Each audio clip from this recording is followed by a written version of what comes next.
Bill Evans, the white jazz piano guy. Born in 1929, Evans was a classically trained jazz pianist known for his rhythmic accuracy, extended harmonies, and use of block chords.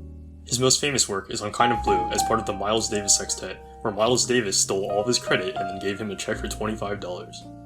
Also, he did a shitload of heroin and cocaine and then died at 51. Anyways, the song we'll be looking at today is Periscope from his album Portrait in Jazz. The title, Periscope, comes from Evans' first lover, Peri Cousins, a black woman. And this was the 50s, so, interracial couples were kind of unheard of.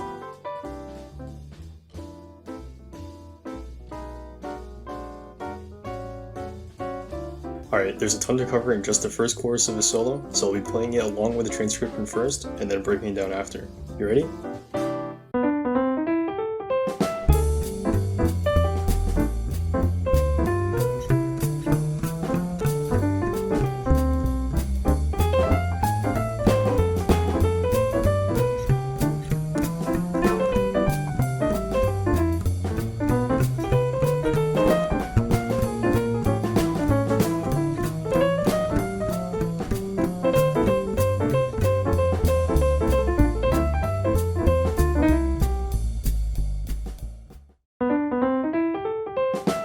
Right from the top, here's an enclosure to C. You see the B and the D and the B again in red lead to the C right here.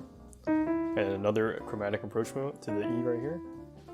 And then right here, Evans uses the pentatonic scale.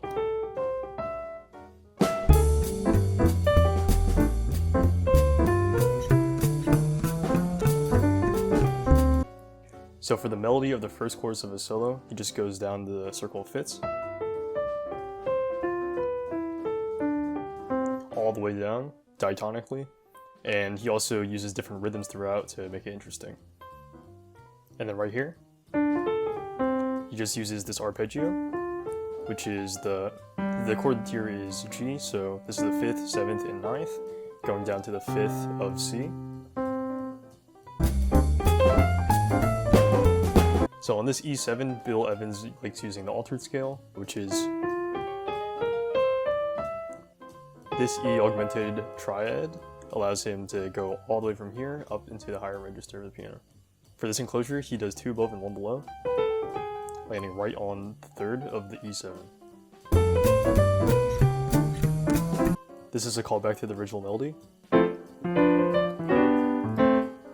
As you can see here, the melody shape is very similar and he uses the exact same notes. It's also at the exact same spot in the form as in the head. Right here, Evans uses the 3rd, 5th, and 7th of the D minor triad to lead to the 3rd of the G7. All of this is an arpeggio, and then this goes down and leads to the E right here. That's an enclosure. And it lands right down to the 3rd of the C, or if you want to think about it, it's the 5th of the A. Here he uses another enclosure to land on the C, the 5th of the F. He then uses this arpeggio to get to the B7, which is from the F, it's the 7th and the 9th. This B7, he uses a ton of enclosures to get around using a lot of bebop language. So B7 and F7 are actually almost the same chord because they share the same 3rd and 7th, and they're also a tritone apart. So under this, he basically just plays an F9 arpeggio up to here and lands on right here, this G flat. It's the flat 13 of the B7 chord. Here encloses the F of the B chord before using another arpeggio to get him down here. Here Evans bridges together 2 scales, the B flat and the A Mixolydian scale. These 2 notes come from the B flat scale, and then he lands perfectly on the 7th, to the 5th, to the 3rd of A7. And then he uses this kind of escaping type of enclosure where he goes all the way around the note he wants to go to, which is F.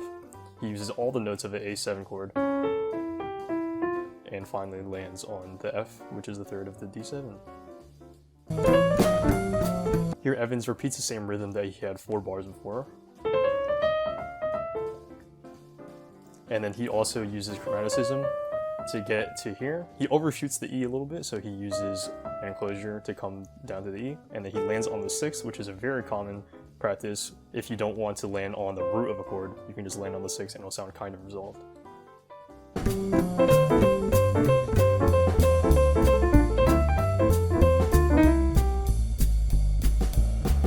And to finish off the first chorus of the solo, he uses this rhythmic pattern throughout different chords. And to end the solo, he varies the rhythm a little bit, speeding up everything using the triplet, and then using the 16th note line. All the while he's only using arpeggios. And finally resolving on the C chord. Alright, so here are all the left hand voicings that Bill Evans uses.